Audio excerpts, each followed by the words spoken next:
welcome to my video. It's apple season in Ontario, and that means I finally get to try my hand at making apple butter.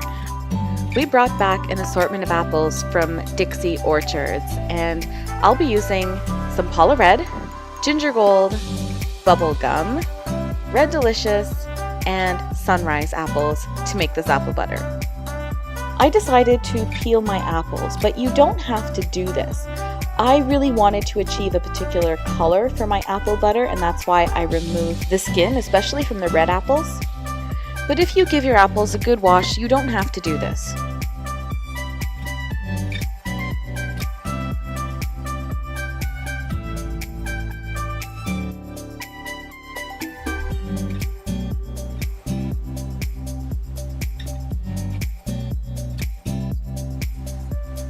The next thing you have to do is chop up your apples, and you can cut them into 1.5 to 2 inch pieces.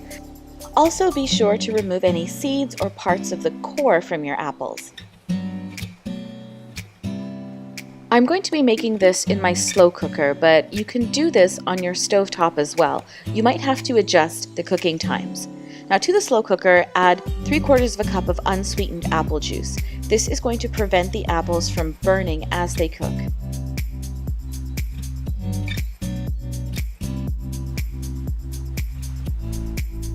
I checked on my apples at the 3-hour mark, and what I had was a very beautiful apple sauce. I hadn't even touched it, I just opened the cooker and this is what it looked like.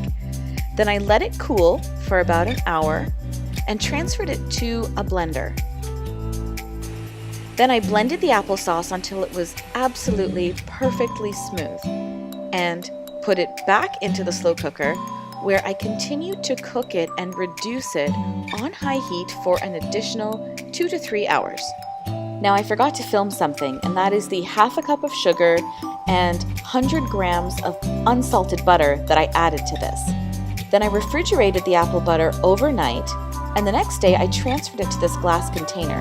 I was actually able to fill 3 such containers, and each of these holds about 1.5 cups of apple butter.